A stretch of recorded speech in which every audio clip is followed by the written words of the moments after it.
What would happen if you built a refuge for a persecuted people in a place where another people already lived? In the next few minutes, you'll learn why this moral quandary is at the root of the struggle between Israelis and Palestinians, and what you can do to help achieve a just peace for everyone in the region. First, there are a couple of things it's helpful to understand. One, many Jews fled harsh persecution in anti-Semitic Europe, especially the Nazi Holocaust. Zionists encouraged massive immigration to historic Palestine, at that time a British colony, where Jews had an age-old connection and where small Jewish communities had long existed among larger groups of indigenous peoples. But when the UN offered the Jewish immigrants the majority of the land for a new state called Israel, for the indigenous Palestinians who lived there, it was a massive destruction of life. They rejected the UN's partition plan, and several Arab states invaded the new state of Israel. Israeli forces essentially erased over 400 Palestinian villages and towns. By the end of the fighting, Israel controlled 78% of historic Palestine. And when 750,000 Palestinians who fled or were expelled during fighting tried to return to their homes where the new state now stood, they were permanently barred by the Israeli government. While over 100,000 of their relatives and neighbors who hadn't left became second-class citizens of the new state, along with the new Jewish majority. Today, Palestinian refugees and their descendants number in the millions. Most are in the Gaza Strip, the West Bank, and Jordan. Many are spread throughout the world, with millions still living in refugee camps, seeking to return to their homeland. To sum up, one group of refugees found a much-needed home, but in the process, a new group of refugees was created. Here's the second thing to understand. Israel was founded as a Jewish state. But now ask yourself, what exactly does that mean? People had lots of ideas about what a Jewish state should look like. Some called for equality for all citizens. But what was created, in practice, was institutional discrimination against non-Jews. In other words, Israel ended up being built on a blueprint of exclusion. The Israeli government wants maximum land and resources for Jews, but not the Palestinians living there. That's why, inside Israel, Jews get special privileges, including rights to land and housing, that are denied to the Palestinian citizens, who make up 20% of Israel's population. That's also part of why Israel has never defined its borders.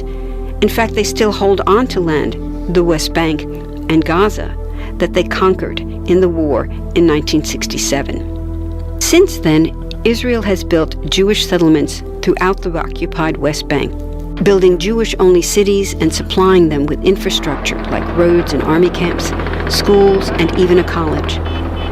Military occupations are meant to be temporary, but after 40-plus years, this one looks permanent and entirely unjust.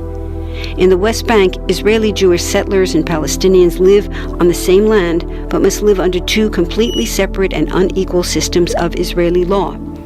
The Jewish settlers dominate the natural resources, including water and agricultural land, and they're backed by the Israeli army. To maintain the occupation, Israel has demolished thousands of Palestinian homes and orchards, confiscated Palestinian land, bombed a captive civilian population in Gaza, and punished resistance with raids, arrests, and assassinations, all to gain maximum land while making life so difficult for Palestinians that they will either leave or be too afraid to resist. Palestinians have fought back. For decades, they tried to achieve national liberation through armed struggle. Some groups still do, but the majority now support popular protest instead. The deeply harmful pattern of control, repression, and violence profoundly harms Palestinians living under occupation and Israelis living as occupiers. This must be broken to reach a peaceful and secure future for both peoples. Now that you understand the problem, what about the solution? What about peace talks?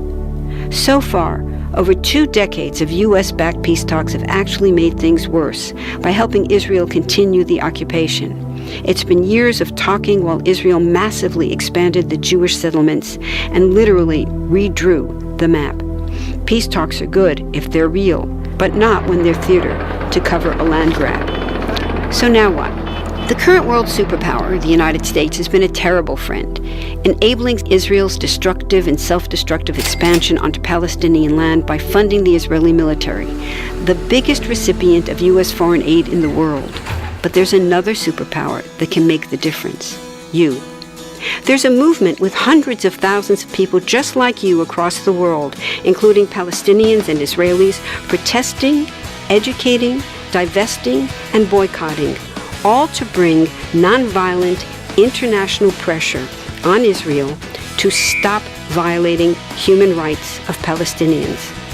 Throughout history, where governments have failed to push for justice, people just like you, like us, have taken the lead and won.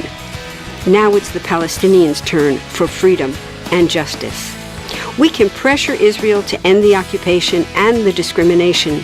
We want all people, Jews and Palestinians, to have equality, human rights, and democracy. We can change history. Join us.